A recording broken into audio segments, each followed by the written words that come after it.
Hello and welcome to another episode of Tactical Edge. I'm Siobhan Cleveland, 4th Air Force Public Affairs. Today's topic, leadership with Major General Jeffrey Pennington, Commander, 4th Air Force.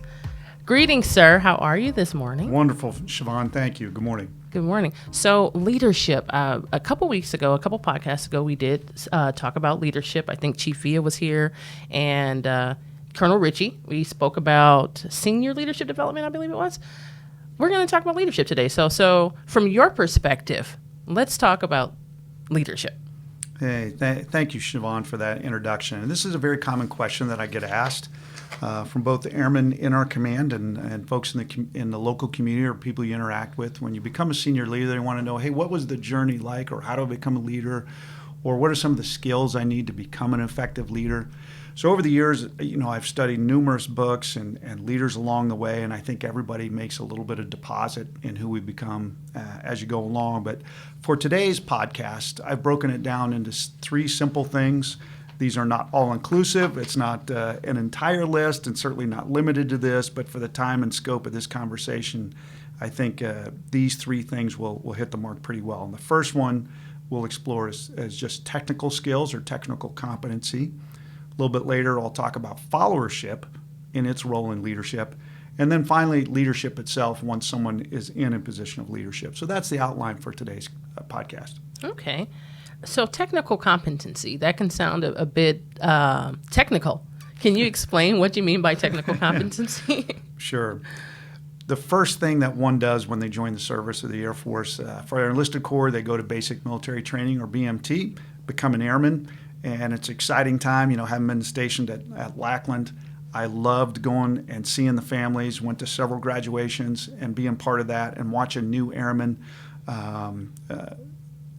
get honored by their accomplishments. They get sworn into the Air Force with their families there. It's a great day, 600, 700, 800 young Americans that have answered their nation's call. And I loved going to the eateries, on Lackland on those days, Thursdays and Fridays. Ideally, we'll get back to all those things here in the future. But just watching the pride that someone exhibited and the recognition from their family, whether it's grandparents, aunts, uncles, parents, significant others, boyfriends, girlfriends, just proud of their loved one who has served. Well, that's just the beginning of the journey. From there, they'll go on to some technical training, some tech school of some kind. And that varies depend on what Air Force specialty or AFS they've signed up for.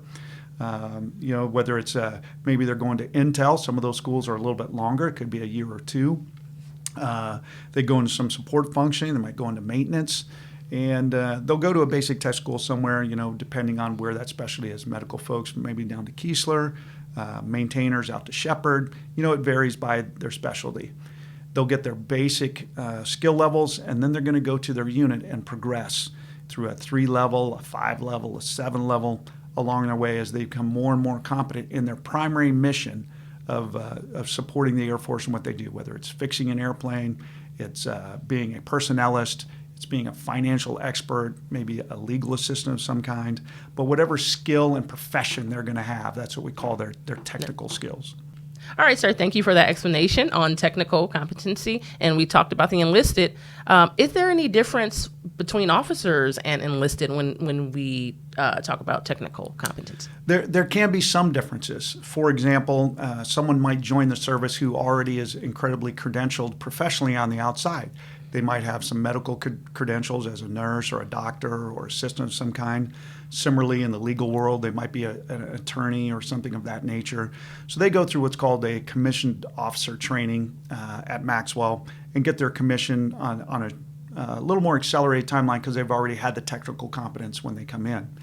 Others, or most of us, who either went to the academy or ROTC or officer training school, will go to our primary AFS training right after that. In my case, that was pilot training. When I went through, everybody went through a 52-week program.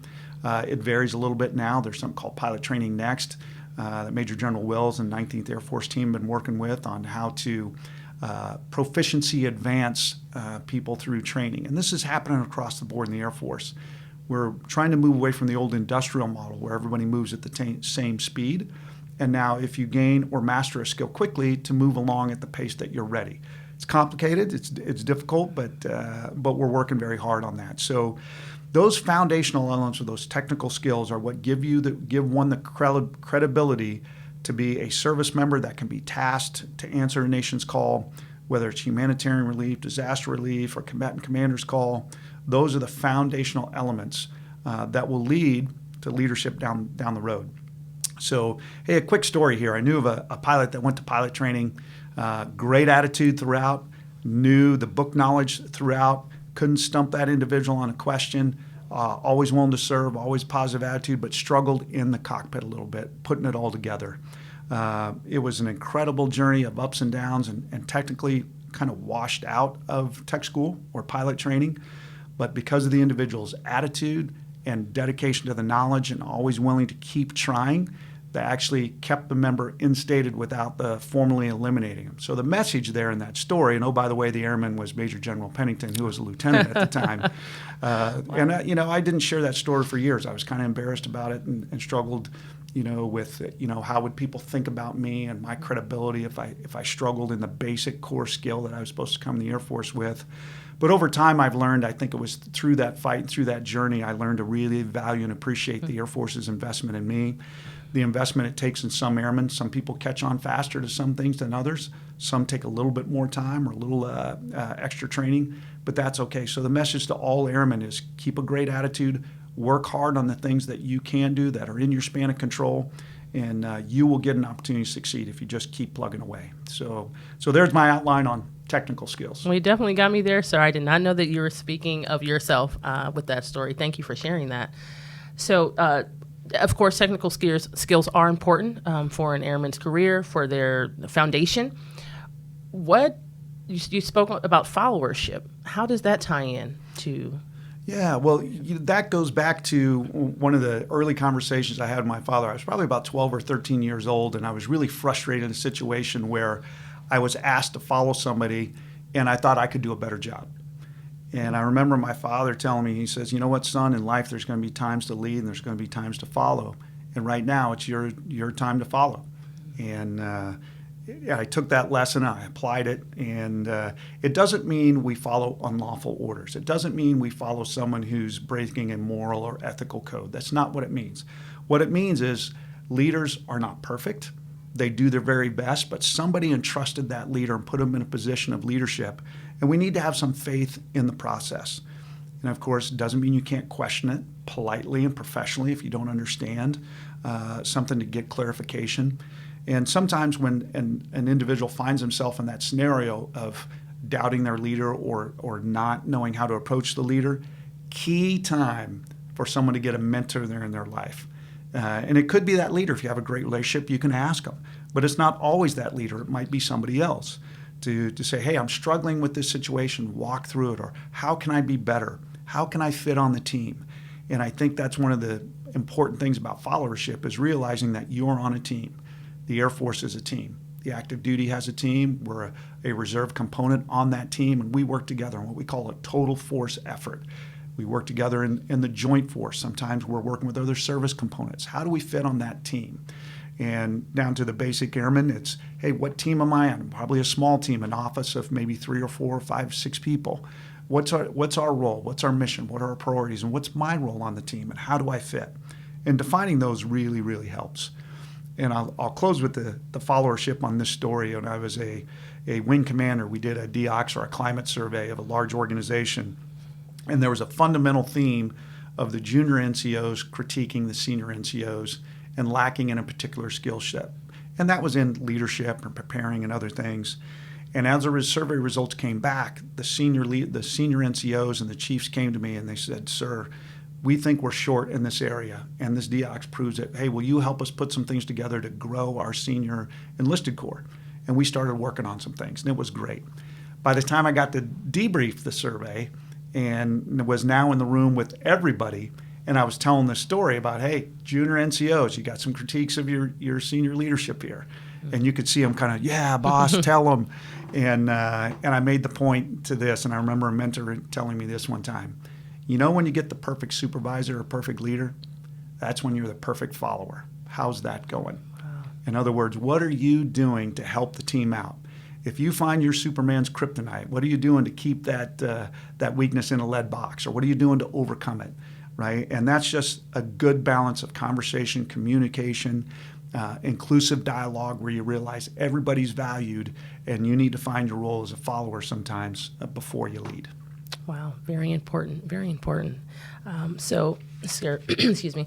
So, being in a position of leadership, and we spoke about followership, you as a leader, what perspective can you offer on your position as a leader and followership and anything that adds to that? Leadership is a wonderful experience. It comes with a tremendous responsibility, tremendous pleasant burden and professional burden of leadership. And I think it's the question most people think I would start with when they want to know, how do I lead? Well, I outline the key steps before you lead, and that's learning and growing along the way. But I think one of the best definitions of leadership I've ever seen is just influence. And the most powerful form of influence is modeling the desired behavior. In other words, if you're not living your life with values, with the core values, with the morality and character that you want other people to follow, well, you probably need to examine the decisions you make. And it doesn't mean that we're all perfect. Far from it. In fact, I am very imperfect. But as leaders, we do our best every day to set a great example, to give specific direction to our teams, and set those expectations in a measurable way. And one of those, as you become a senior leader, maybe even as a captain or a major, it's time to work on what we call professional military education. Right? There's no way around it. The enlisted Corps has theirs as well, whether it's a leadership school or an NCO academy. You're stepping up to be a first sergeant, whatever those things are. In the officer corps, it's squadron officer school, air command staff college, or senior developmental education. Those are the steps that we should be taking to grow ourselves. Why? Because we win and we're successful when we can overcome the barriers before us, whether it's an enemy that's got a different idea about the outcome, it's a natural barrier we've got to outthink or work around it and build an inclusive team that can come up with solutions to attack that problem. We always need to be growing and studying all along the way. I think if we interviewed anybody on the street and said, do you think senior leaders in the military should continue to grow and study military education? I think every one of them would give you a pretty big head nod up and down. And that's not uncommon.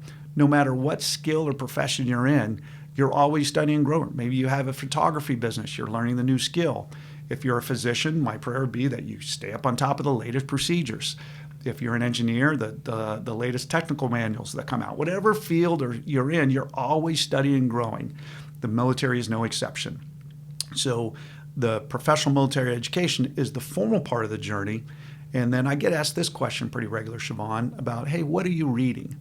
And I think that's a great question, and we should always be reading and growing. One of my favorites is reading biographies of those that have gone before us, whether they're successful leaders or someone that overcame a challenge. A couple notes I just jotted down of books on my shelf today that I remember reading is Colin Powell, former chairman and civilian leader. It worked for me. It's a great book and a great story, and just what a sincere and genuine and respected American he is. Great story. I had the pleasure many years ago of meeting Louis Zamperini. There's a book out called Unbroken that was later made into a movie. The author was Laura Hildebrand. He lived down here in Torrance, California. I got to meet him. Incredible story about an Olympic athlete, became a navigator in bombers in World War II, was a POW in Japan. Just his story of survival and overcoming. Wonderful read. There's Air Force periodicals you can find on the portal. There's a great outline there. So there's a couple things on reading that I think people will find very intriguing. Okay. All right, sir. So I think that pretty much wraps up our senior leadership, or not senior leadership, our leadership talk today. And it's been a great conversation from your perspective as a senior leader and as commander for 4th Air Force. Is there anything else that you would like to add? Yeah, I would challenge all of our listeners to look at this outline and examine yourself. Hey, what am I doing, or what are you doing to apply these skills? Are you continuing to grow your technical skills? Are you in a role as a follower? And likely you could be a follower and a leader. like many of us. The Chief via and I lead the 4th Air Force, but hey, I'm on the team with General Scobie and Chief White. They're our leaders. And we always find the right balance between those two things, always try to be the great example.